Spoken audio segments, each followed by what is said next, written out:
माता रानी दोस्तों, मैं नीता आपके अपने चैनल नीता विक्रम में आपका स्वागत करती हूँ। माँ जगदम्बा के नाम का जयकारा। आप सभी को वर्ष 2020 में दीपावली पर्व की हार्दिक शुभकामनाएं। श्री हरि विष्णु भगवान माँ लक्ष्मी के नाम का जयकारा लगाएं। कमेंट सेक्शन में जय श्री विष्णु, जय माँ लक्ष्मी अवश्य लिखिए। या देवी सर्वभूतेषु लक्ष्मी रूपेण संस्थिता नमस्तस्मै नमस्तस्मै नमस्तस्मै नमो नमः। दीपावली का पर्व हर प्रकार के अंधकार को दूर करता है, दुखों का नाश करता है, सुख सौभाग्य की प्राप्ति कराने वाला होता है। यह शुभ मुहूर्त होता है जिनके जीवन में कोई भी दुख परेशानी समस्याएं चल रही हैं, उन समस्याओं को दूर करने का, विष्णु भगवान माँ लक्ष्मी का आशीर्वाद प्राप्त करने का। दोस्तों, यह पर्व प्रारंभ होने वाला है, उसके पहले आज मैं आपको एक विशेष कार्य करने के लिए बता रही हूँ। ऐसा कार्य जिसके करने मात्र से आपकी हर इच्छाएं जरूर पूरी होंगी। माँ जगदम्बा की कृपा आपको अवश्य प्राप्त होगी।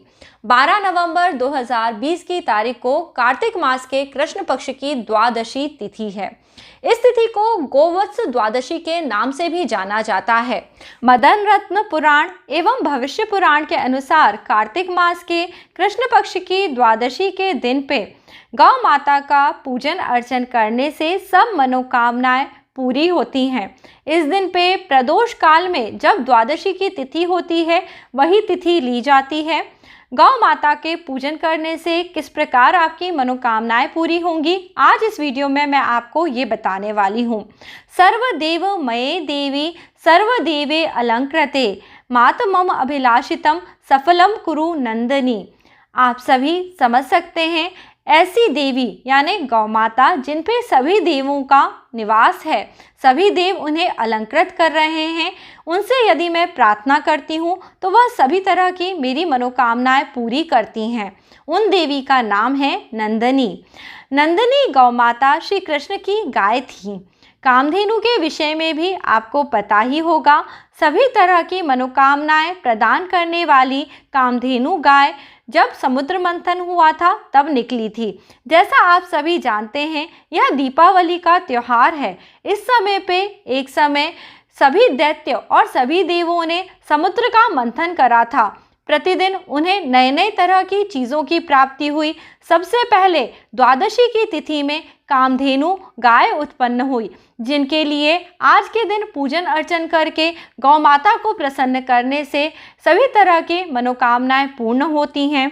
इसके बाद अगले दिन धनतेरस का दिन आता है, जिस दिन पे धन्वंतरी देव समुद्र मंथन से निकले, जिनका पूजन अर्चन करने से आप निरोगी होते हैं, धन एवं सुख को प्राप्त करते हैं। इसी प्रकार समुद्र मंथन करने से दीपावली के दिन पे माँ लक्ष्मी का प्राकट्य समुद्र से हुआ था। दीपावली का यह पर्व सुख सौभाग्य को बढ़ाने वाला है, इसलिए इन दिनों में करे हुए विशेष कार्यों से आपके जीवन की बड़ी बड़ी समस्याएं दूर हो जाती हैं। हम जैसा कि आज बात कर रहे हैं गोवत्स द्वादशी के विषय में। इस दिन पे आपको गौ माता का पूजन करना चाहिए, परंतु कई जगह गोवत्स द्वादशी का यह त्यौहार उतने हर्षोल्लास के साथ नहीं मनाया जाता, परंतु आप गौ माता को इस दिन पे भोजन अवश्य करा सकते हैं। इस दिन पे आपको ध्यान रखना चाहिए कि आप खाने पीने के पदार्थों में गाय के दूध से बने हुए पदार्थों का प्रयोग न करें। जैसे कि इस दिन गाय के दूध, दही, घी, छाछ, खीर और इस प्रकार की चीज़ों का प्रयोग नहीं करा जाता। इस दिन पे कच्चा भोजन करा जाता है, जैसे कि रोटी, सब्जी, दाल, यह चीज़ें आप खा सकते हैं। गौ माता के पूजन के लिए आप उन्हें क्या खिलाएं जिससे कि आपको अपने कार्यों में सफलता मिले, अब वो आपको बता देती हूँ। आप अपने घर के आसपास जहाँ भी गाय हो, उनको आप चने की दाल और गुड़ खिलाएं। ध्यान रहे, चने की दाल को आप थोड़े समय भिगो दें जिससे कि वह नरम पड़ जाए, क्योंकि इससे गौ माता को यह दाल खाने में आसानी होगी। चने की दाल को भिगो लें और उसमें गुड़ को रख के गौ माता को यह भोजन कराएं। ऐसा करने से आपका गुरु ग्रह अच्छा होगा और आपको शुभ परिणाम प्राप्त होंगे, मान सम्मान मिलेगा, ज्ञान में वृद्धि होगी और धन की भी वृद्धि होगी। कई लोग इस समय पे अलग अलग परेशानियों से दो चार हो रहे हैं।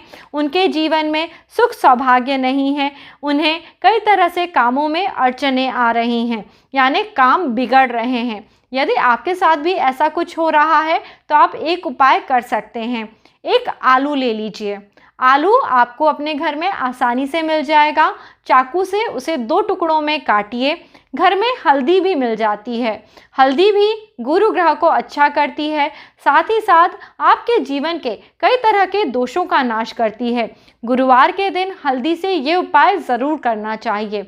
आलू के बीच में इस हल्दी को लगा दीजिए और आलू को बंद करके इसे आप गौ माता को ज़रूर खिलाइए। इस उपाय के करने मात्र से आपके जीवन में राहु केतु के कारण यदि कोई परेशानी आ रही होगी, कोई भी अड़चनें मुसीबतें आ रही होंगी, आपको गुस्सा आता होगा, तो हर तरह की दिक्कतें दूर होंगी और जो आपके दिमागी स्थिति ठीक न होने के कारण आपके कार्यों में विघ्न बाधाएं पड़ती हैं, वो विघ्न बाधाएं स्वतः ही कम होती चली जाएंगी। किसी के जीवन में परेशानी थोड़ी कम होती है, किसी के जीवन में थोड़ी ज़्यादा होती है। हम सभी को समय के साथ छोटे छोटे उपायों को करना चाहिए, पूजन अर्चन करना चाहिए और प्रभु से प्रार्थना करनी चाहिए कि वह हमें अच्छा रास्ता दिखाएं, जिससे कि हम इस जीवन में वह सभी चीज़ें प्राप्त कर पाएं जिसके लिए हमने जन्म लिया है। भगवान की स्तुति नित्य प्रतिदिन करनी चाहिए।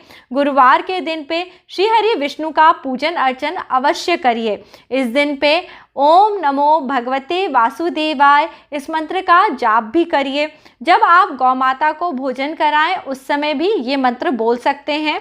जब भी गौ माता को भोजन दें उसके बाद उनकी पीठ पे हाथ फेरें, पर यह कार्य आपको सदैव बहुत संभल के करना चाहिए, क्योंकि कई बार गायों को उनको छूना पसंद नहीं आता है।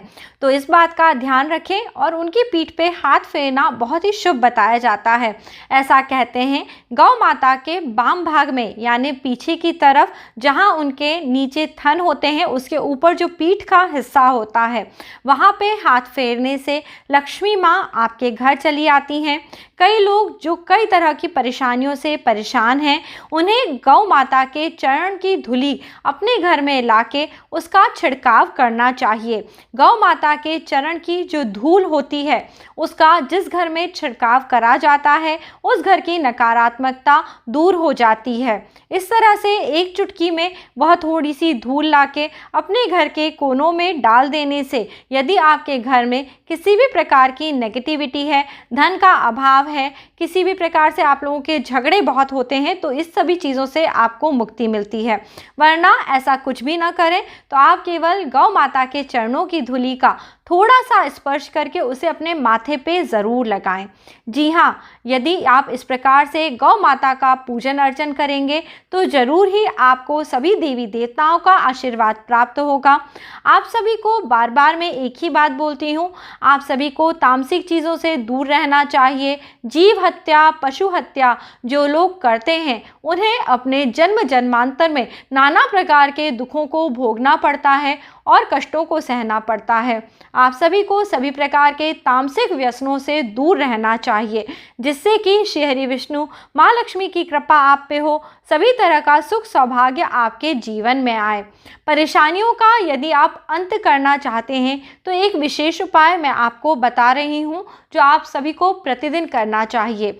जब भी सूरज अस्त होता है, जैसे कि आजकल सर्दियों के दिन हैं, सूरज जल्दी अस्त होने लगा है, करीबन 5 बजे के आसपास सूर्य अस्त हो जाता है। इस समय पे आप सभी को स्नान करें या फिर मुंह हाथ धो के अच्छे से साफ हो जाएं। अपने घर के पूजा के मंदिर में आपको दीपक जरूर जलाना चाहिए। घर के बाहर तुलसी महारानी में दिया जरूर लगाना चाहिए। कार्तिक मास है, तुलसी पूजन का विशेष महत्व होता है और शाम के समय जिस घर में इस प्रकार से दीपक प्रज्वलित करे जाते हैं वहाँ के लोगों में सद्भावना होती है और माँ लक्ष्मी की कृपा स्वतः ही आपके घर में होने लगती है। इस प्रकार से पूजन अर्चन करें, कुछ समय भगवान के पास बैठें, भगवान के बारे में सोचें और अपने इस जन्म में आपको किस प्रकार सफलता प्राप्त होगी, इस प्रकार से भगवान के साथ आपको वार्तालाप करना चाहिए। जो लोग इस प्रकार से ध्यान प्रक्रिया करते हैं, ईश्वर के चरणों में अपने सर्वस्व को समर्पित करते हैं, उन्हें जीवन में नाना प्रकार के सुखों की प्राप्ति होती है।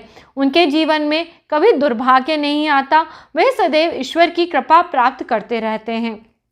दोस्तों, आप भी इस दिवाली के उत्सव में इस प्रकार के छोटे छोटे उपायों को करिए, अपने जीवन से दुख दारिद्र्य को दूर करिए और सभी प्रकार के सुखों की प्राप्ति करिए। माँ लक्ष्मी, श्री हरि विष्णु की कृपा आप सब पे बनी रहे और इन छोटे छोटे उपायों के करने से वह आप पे शीघ्र प्रसन्न हो। आप उनके जप तप को ज़रूर करिए। आप सभी से प्रार्थना है, दिवाली के इस विशेष उत्सव को किसी भी प्रकार की बुराई भलाई, लड़ाई झगड़े में आके व्यतीत मत करिए, क्योंकि यह समय आपके सुख प्राप्ति का समय है, दुर्भाग्य के नाश का समय है। तो ज़्यादा से ज़्यादा ऊर्जा अच्छे कामों को करने के लिए खर्च करिए। अगर आज का यह वीडियो आपको अच्छा लगा है तो इसे लाइक करिए, परिवार मित्रों के साथ अधिक से अधिक शेयर करिए। नीता विक्रम चैनल पे यदि आज पहली बार आए हैं तो चैनल सब्सक्राइब करिए, वीडियो के नीचे बने हुए लाल रंग के सब्सक्राइब के बटन को प्रेस करिए। अपना प्यार इसी प्रकार मुझे देते रहिए। जय माता रानी, जय श्री हरि विष्णु, सब पे कृपा करें। अगला वीडियो लेके जल्दी ही मिलती हूँ। दिवाली का यह शुभ त्योहार मेरे साथ ज़रूर मनाइए।